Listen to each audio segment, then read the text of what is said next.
This podcast is intended to provide information for educational purposes only and to serve as a starting point for you to have a conversation with your personal physician.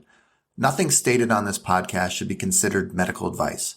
Consult with your physician before undertaking or changing any treatment plan. Welcome to the Pound of Cure podcast. We are back for another episode. I'm Zoe Schroeder, registered dietitian. Matt Weiner, bariatric surgeon and non-surgical weight loss specialist. And we've got a really great show for you today. We are going to cover a bunch of topics like we always do. Topics include weight loss surgery versus Ozempic. Our patient story is weight regain after a sleeve and how they were able to find success afterward. Post-vacation groceries tip, stomach size after surgery, specifically sleeve gastrectomy, cottage cheese, the Sadie procedure, iron supplementation, question from a patient who has unintentional rapid weight loss 5 years after surgery, and eating meat as a snack. Meat snack. Meat snack. All right, so let's start with the news. In the news, comes from an article in the Atlantic, and the title of the article is "We've had a cheaper, more potent Ozempic alternative for decades." And I love this article because it really talked about the neurohormonal shifts of bariatric surgery and GLP-1 medications. And this is something we see. I mean, really, Zoe and I, we're on the front lines of this. We're talking to dozens and dozens, if not hundreds of patients a week about their experience on GLP-1 meds, on bariatric surgery, and we're seeing so many parallels. And I think this article really talks about how bariatric surgery is so safe, and it really is so safe. I sleep well at night. My phone doesn't wake me up at 2 a.m. with some patient in some amount of trouble. Everybody does great. They all go home the day after surgery and we see almost no complications. I literally go years without having a serious complication in our practice. And so we're able to do these surgeries so safely. They do drive this incredibly powerful neurohormonal shift. We talked last week about the cost of these medications and how distorted they are. But anyway, bariatric surgery is relatively expensive and it's the one and done option here. And we go through this with every patient in our practice. But I actually really love their conclusion at the end, which is that if there is a perfect option for long-term, durable, successful weight loss, it's maybe not bariatric surgery or medications, but the combination of the two, along with, of course, a good nutritional program. Right. Something I was just actually thinking about is like if somebody were to be, let's say, self-pay, trying to determine whether it would be a better option to do the meds versus getting surgery, like it seems like getting surgery would be the cheapest option, honestly, right? At our current price, $1,000 a month, I mean, our self-pay price for surgery in the U.S., and we have actually pretty competitive self-pay prices, I think $15,000, give or take. These are actually on our website. $15,000 for a sleeve, $17,000 for a gastric bypass. So if you're paying $1,000 a month, which is really at this point, like right now, that's what you got to pay if you want to get the real meds. Right. And that gives you 15 months. A lot, yeah. This and you know, these surgeries give you a lot of weight loss over a very long period of time. Right. So I think right now we're seeing that if we're talking $20 a month, like we talked about last episode, I think the meds are going to be cheaper. Right. I think both of these are costs that are affordable within our healthcare system if the medications are priced appropriately. Right. I'm hoping within 3 to 5 years, this is going to become a decision that people are making about the treatments, not necessarily about the cost. I think right now, unfortunately, it is often a very cost-based decision. But it was great seeing this discussion about obesity as a metabolic disease, and the treatment is based in pharmacology and medicine and these neurohormonal shifts. That's what we've been preaching for over a decade now. I love that this is kind of finally coming out into the zeitgeist and being part of the popular press. Yeah, and also because Ozempic and GLP-1s are so clickbaity, buzzworthy right now, and it's important to recognize that we don't have to always buy into the hype of something and to rely on the science, which is part of why we're here doing this podcast. Who's the author on this here? Let's give this author a shout out because he or she really did a great job. Yasmin Tayag, and this is in the Atlantic. We've had some articles in the past. It was all clickbait and they just kind of pushed the envelope in terms of trying to get you to pay attention to the disasters of this and really often speaking with medical inaccuracies. But this was an incredibly well-researched, well-thought-out article that synced very much with what we're seeing on a daily basis. So good job, Atlantic, for putting that article out there. Yeah, nice. Okay, patient story. So this patient had sleeve gastrectomy 12 years ago in another state, and they started weighing almost 375 pounds. They dropped down to 250 pounds after their sleeve, which they were still overweight, but that's a huge amount. I mean, you lose 125 pounds. That's a life-changing amount of weight. Mm-hmm. And over time, they've slowly gained back up to 310 pounds. So they're still 65 pounds down from where they started. They joined our nutrition program and also were started on Ozempic at the same time. And they really had a tremendous weight loss response. So at their last visit, they actually weighed 250 pounds. So they lost all of their weight regain, and we hadn't even maxed out the Ozempic, and they weren't really into we'll see weight loss, especially with Mounjaro. We'll see weight loss 18 months. It takes 18 months to get the weight off with Mounjaro. And the most recent study showed that there's still substantial weight loss the second year after starting Mounjaro. And so this patient really hadn't maxed out. We weren't at the highest dose, and they're on Ozempic, which is Wegovy or semaglutide. Again, in a couple weeks, we're going to have Mounjaro out as a weight loss option. And honestly, at that point, I think most people are going to say, Wegovy who? Yeah. It's going to completely replace Wegovy because it's so much more effective. So because this is a journey, right? Our weight loss is a journey. We're starting on Ozempic. We're probably going to move this patient onto Mounjaro. And my prediction is we're going to see weight in the low 200s as a final stable weight. And I think that this patient really shows two things. The first is this is a long journey and it takes time. And there was a moment, I'm sure, where she said, I'm a failure. Mm-hmm. This didn't work for me.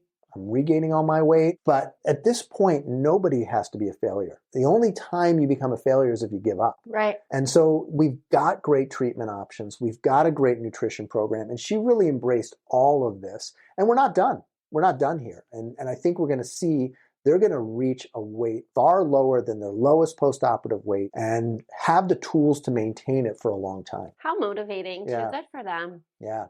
Fantastic. All right. Next, we have our nutrition segment.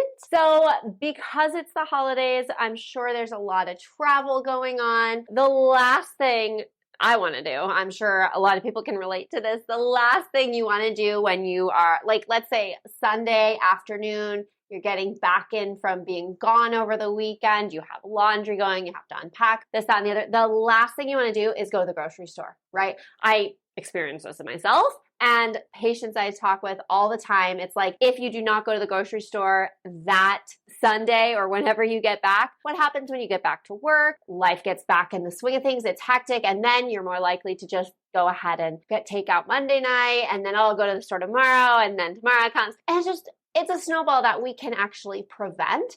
So my little nutrition tip actually has to do with ordering your groceries. So what I like to do is while I'm still away is actually go on the app or the website or wherever you can order your groceries, place your grocery delivery to be dropped off at your house within the hour that you get home. And then it's one less thing you have to think about. You're all set up for success for the week. You can get right back into your routine knowing you have a stocked fridge and pantry with nutritious foods, and one less thing that you have to go do. Yeah, you also don't have all the temptations of the grocery store. Yeah. All the end caps and the Oreos. Have you seen how many different types of Oreos there are? I know. It's always something new. Like 50 different types. It's crazy. The thins, the double stuffs, the mints. They just got over the pumpkin. Well, and that kind of goes along with something that I talk about in one of my nutrition classes about navigating the grocery store. I'm sure you've heard the phrase, in order to eat healthy, you have to eat on the perimeter. That's hogwash, to be honest. Think about what else is on the perimeter.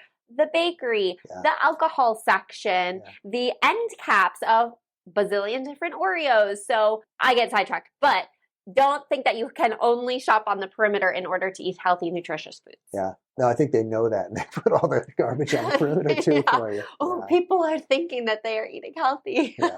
All right. So let's move into our user questions. As always, we have Sierra here. As always, it was only in the last podcast we started doing this, but we've got Sierra here to read us the questions. And these are questions that come to us through social media. And a lot of times they're people pose these questions and we want to be able to answer them, but I can't type on the phone and give that kind of answer. So we use this opportunity to reach out and give people an in-depth answer to their questions. So Sierra, why don't you read the first question for us? The first question is from YouTube on the video, why did I regain weight after my gastric band and gastric sleeve? RG-HF4ET. What up, RG? I lost 70 pounds with my gastric sleeve. Could have afforded to lose another 20 pounds, but I was happy with this amount. Looked and felt great. The first 2 years were okay. The ghrelin that disappeared comes back. In no time, I was able to eat more than I should. Fast forward, I regained everything. I am very unhappy. I think not enough stomach was removed. I was able to eat portions that I shouldn't have been able to so soon. I never hear MDs discuss that they were too conservative in sizing the stomach.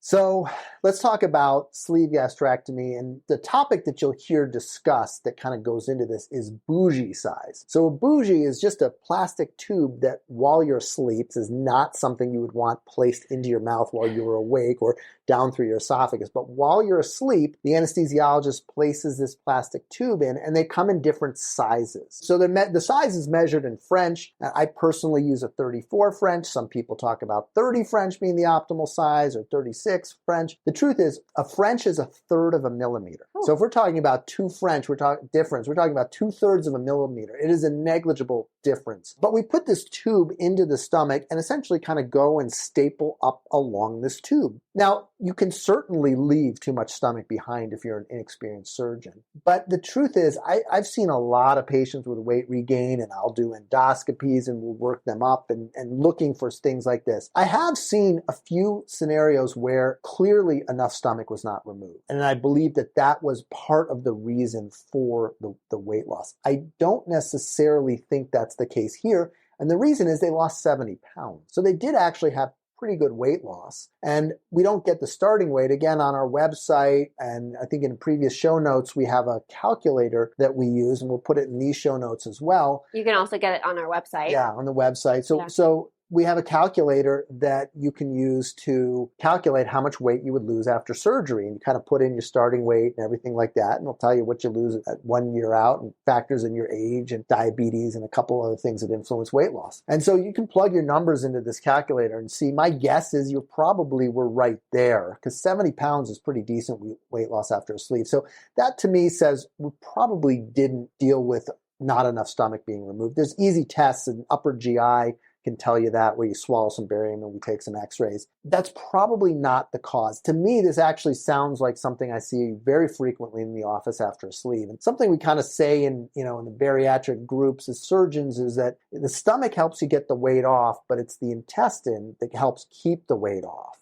And so that's why gastric bypass and the SADI procedure has much more durable weight loss compared with the sleeve. I hope you listened to the first segment of this where we talked about essentially someone who's exactly in your shoes but hasn't started on the GLP-1. So this, to me, this is again pretty easy. We're going to put this person on some form of GLP-1 medication like Wegovy, Ozempic, Mounjaro, something along those lines. And most likely we'll see a substantial amount of weight come off. I wouldn't be surprised if they can get on the right medication if we get those last 20 pounds off as well. And my hunch is this wasn't related to the bougie size. I think if you had it done by a competent surgeon, they're going to do it the same way every time. This is not a judgment call. This is a pretty standard thing. When I do a surgery, I don't say, maybe this time I'm going to do it this way. It's the exact same way. Every suture's cut the same way. My assistant, Deidre, she retracts this way at this point and this way at that point. We have this thing choreographed like a Broadway play. I mean, every single move is I don't say anything to my tech. She just hands the instruments to me. She knows exactly what's next. So most surgeons who do a reasonable volume are going to do their surgery the exact same way every time. Mm-hmm. That's how you get repeatable results. So most likely, I'd be surprised that that's what we're dealing with here. Yeah, and I just, what you mentioned, there's no reason why we wouldn't be able to see that additional weight loss. And just want to kind of mirror something I think we said in the last episode, or maybe it was this one. I can't remember. You're not a failure. I know you might be feeling unhappy in your body in this moment, but take this as the opportunity to pause and pivot rather than spiral. Okay, you've got this. Next question is from YouTube, from the video, Why You Should Avoid Refined Oil and Dairy. This is from Ileana67. What is your opinion on cottage cheese? Well, cottage cheese is having a moment. I don't know if you knew that or not. I didn't know that, actually. Yeah, well, for whatever reason, it has resurfaced. I remember eating cottage cheese growing up. Like, it was always served like as a side dish along with our salads and that kind of thing. Yeah. Whatever. It doesn't matter. Cottage cheese is having a moment, and I think the reason why is because it is very high protein. So cottage cheese is one of those protein sources that we actually do recommend in those early stages post-op, during the soft food phase. I do generally recommend if you are choosing to have cottage cheese. Now, of course, we're trying to limit your overall dairy intake. We don't want to be eating too much dairy all the time. But the reality is that cottage cheese is a high protein. If you're going with the low fat or no fat, that's a good option to kind of keep the ratios. We talk a lot in our nutrition sessions about the 10-to-1 ratio for picking out lean protein sources. And so my take is it's a great option. It is versatile. I wouldn't recommend having it all the time, but in a pinch, it's a great, easy protein source.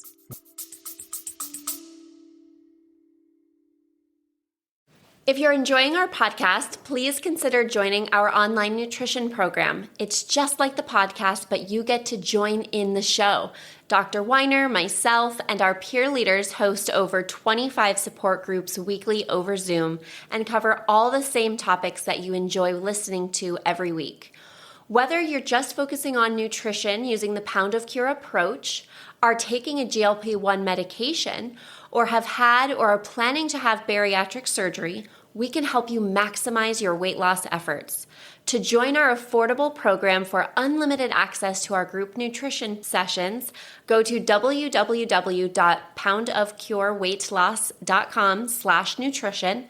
You can also check the show notes for the link. We hope to see you on Zoom soon. I think I totally agree on that one, especially post-surgical. In the first few weeks, it's a lifesaver. Okay, well, since we're talking about cottage cheese, I have to share something that I made. Well, two things I'll share both of the things that I've made recently with cottage cheese because they're actually so tasty. The first one being a high-protein mac and cheese, utilizing blended cottage cheese with some paprika and garlic and, different stuff, and then utilizing chickpea pasta. Yeah. So I actually made it this weekend. Chickpea pasta, your blended cottage cheese mixture, put that together. Of course, veggies on the side, but talk about a high protein and very filling because the chickpea pasta is super high fiber. As we actually discussed in the last episode, the importance of fiber and how it can actually mimic the GLP-1 hormone. So if you missed that episode, definitely go back and watch it because we kind of dove a little bit deeper into how fiber can actually mimic the hormones that the Ozempic and the GLP-1 medications do. But regardless, it was tasty. Yeah. I think that chickpea pasta, what's amazing is like if you put a plate of regular pasta in front of me, it's like I can almost feel like the drive to eat. Like that stuff hits your brain and it's like, go. You just can't get enough. You can't stop eating. And it's like you almost never feel full. And then finally you stop and you're like, oh, that was a lot, right? But with the chickpea pasta, it's such a different experience. You don't get that drive to overeat. You feel very satisfied with it. So, and I love it. It's only one ingredient. When we're talking about as little processed, little ingredients as possible. They should pay me. I talk about it so much. We'll see if we can set up some advertising. Next question was from the YouTube video, gastric sleeve versus gastric bypass. What's the difference? 2023. This is from Fiano. What is your opinion of the Sadie operation? It looks to be the best of both worlds. Love your channel, but I've never seen you discuss it. The Sadie procedure, which stands for single anastomosis duodenal ileal bypass, is a procedure where we start with a sleeve and then just after the stomach we divide the sleeve and then we bring a very distal segment of the intestine up like a loop. So a duodenal switch is kind of like a gastric bypass where it's divided like a Y, but this is almost like it just brings it around. We call it an omega loop because it makes an omega shape and we kind of swing up the intestine around. And so it offers kind of a partial bypass. So this is a relatively new surgery. The first issue with the SADIE procedure is it's not covered by a lot of insurance. Getting it approved by insurance companies can be very, very difficult. So that's the first obstacle we have to face. And I think a lot of these processes are complex enough that we start throwing that in there and it just becomes a really difficult decision. The second is that we're definitely going to see more malnutrition issues. So iron deficiency, vitamin D deficiency, particularly the fat-soluble vitamins A, D, E, and K. We're going to see more deficiencies than we see with a gastric bypass. We will see a little bit of extra weight loss. And so you do lose more weight with a SADIE procedure compared to a gastric bypass. And I think a lot of this, there was a trend up until very recently to kind of be more and more aggressive. As we were able to do these surgeries more and more safely, we can start making these procedures more aggressive and driving more weight loss to counteract the weight regain that we're seeing. We're also seeing so much weight regain after a sleeve that this is a great option because the sleeve's already done and you just loop up the intestine and it's a pretty straightforward procedure. Now with the GLP-1 medications, my suspicion is we're going to see us kind of back off on the invasiveness because once you do the surgery, you buy yourself all these malnutrition issues. I think the other concern I have for the SADIE procedure is we see a lot of heartburn or reflux after a sleeve. Now, I can solve that problem like that. Convert to a gastric bypass, did it today, 90 minutes, no big deal, patient goes home tomorrow, heartburn is gone. Now with a SADIE, remember, we still have a sleeve. And so if you develop acid reflux after a SADIE procedure, because we've divided the stomach downstream, we've looped this intestine around, it is not a simple 90-minute procedure to convert to a bypass or somehow address this acid reflux. So again, my motto is I don't create disasters. Or if I do a sleeve and someone has acid reflux, we talked about it up front and I got a fix that I can do safely for you. Nobody wants 2 surgeries. But if that's your journey and it ends up working for you, that's still generally okay for most patients. So reflux after a SADIE does not have a good answer. I don't see it talked about enough in the literature, and we're definitely going to see it. And so that's my biggest concern is I like to have every option mapped out when I do these procedures. And I think what I see such great results with is a sleeve plus the GLP-1 medications. They work so well together that, if this is my family member, I'm going to start with sleeve and add the GLP-1s in rather than get really aggressive surgically. Well, and also nutritionally, like you mentioned, more prone to malnutrition, specifically with those fat-soluble vitamins like vitamin D, that malabsorption, you can sometimes need to take so much extra vitamin D in order to make up for it. And of course, getting your labs checked and knowing kind of exactly what your supplementation should look like is important there. But just another thing to keep in mind, if we're trying to improve quality of life, decrease, the amount of supplements and medications you're taking, then this might be one of those places where it would actually increase. Yeah. It's a growing procedure, but I don't know. I'm not 100% sold on the future of this one. I tend to be a late adopter to these kind of things. For me, it's about, I just want to do this surgery and have it so dialed in and kind of taking on new things and being experimental. I don't work as part of a university. Honestly, I don't work with residents. And so I kind of consider myself just a production guy. Like I'm going to do a lot of surgery and I do it well. And that's kind of my role in life. So I think there is possibly a role for this. We're seeing it a little bit more at the academic institutions than we are out in private practice. Next question is from the website, from Jeanine. I understand ferrous bisglycinate is chelated and is supposed to be well tolerated. Is it okay after a bypass? Yeah. We actually see our patients tend to tolerate ferrous bisglycinate better. And if you're, experiencing the constipation, some of the GI complications that maybe other forms of iron may cause you, definitely give the ferrous bisglycinate a try. You can actually order it from our website. We have a couple of really great options there for you, as well as with a discount. So who doesn't want to save some money? So yeah, you can definitely head over to poundofcureweightloss.com, click on nutrition, recommended products, and you'll see all of the vitamin, mineral, and other really awesome products that we recommend, all listed on that page. Yeah, I don't know why anybody sells ferrous sulfate. I mean, ferrous sulfate is really poorly tolerated. Is it cheaper? Maybe it's cheaper to make? Our ferrous bisglycinate is super cheap. Yeah. Yeah, it's really cheap. I mean, I can't imagine it being, we're talking literally dollars a month and different. Yeah. I don't understand why anybody prescribes or uses ferrous sulfate anymore. I think that really just needs to go away, and we need to move to the chelated iron supplements. Next question is from Instagram, your metabolic thermostat, and this is from Jay Larson. Is it normal for a rapid 20-pound weight loss 5 years post-bypass? No, not at all. There's no specification as to whether this was intentional weight loss through dieting or not. My suspicion is, based on the question, no, it was not intentional weight loss. I think there's very few things that are going to get my attention from a patient than unintentional weight loss. When you're not trying and you lose 20 pounds relatively rapidly, that's generally a sign that there's something going on. This is a classic scenario for a marginal ulcer. So a marginal ulcer is where the stomach and the small intestine join right on the margin of that connection. You can develop an ulcer in the lining of the small intestine. These ulcers are typically caused by NSAID use, like Advil, Aleve, ibuprofen, and aspirin. That's why we recommend against NSAID use after gastric bypass. It can be caused by alcohol use, and the most common cause is tobacco.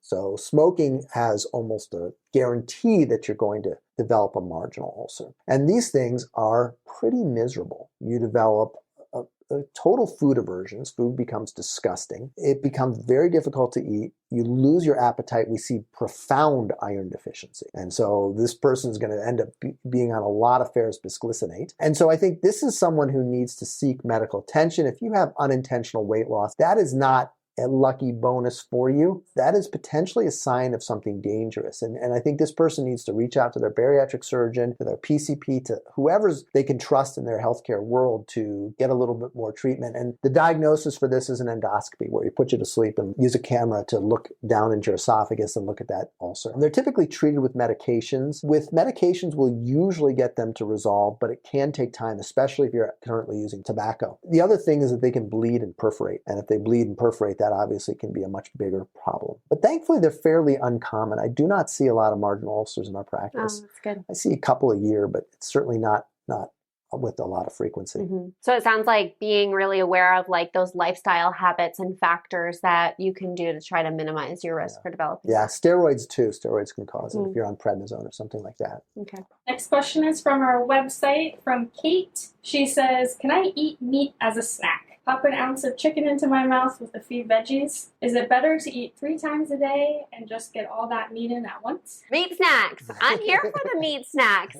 Honestly, I think this is a classic case of nutrition being very individualized, right? We have our general recommendations and in the program and the types of food we want to be eating, but your lifestyle, your preferences, it's all very personal. So if you like eating those mini meals, maybe a bite of chicken and a few veggies spread throughout the day versus sitting down and eating several ounces in one sitting, do it. That's great. Yeah. And actually, I kind of like the idea of that, kind of steady throughout the day. It helps with managing your blood sugar, help with having your energy, more stabilized throughout the day. So I support the meat snacks.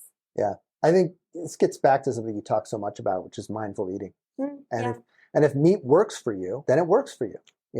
We don't want people eating tons of animal protein. Animal protein is something you should keep to a relative minimum. But if this is something that allows you to feel comfortable and full throughout the day and just follow a pretty good diet that somewhat resembles our metabolic reset diet, go for it. Yeah. Well, I think that pretty much wraps up this episode. So I think we have another great one in the books as we continue to help you achieve health and happiness through sustainable weight loss. Happy holidays. Thank you for listening to the Pound of Cure Weight Loss podcast. We'd love to hear from you on your favorite social media platform. Check us out at A Pound of Cure. If you're in Arizona and would like to become a patient in our practice, please call our office to schedule either an in-person or telemedicine appointment.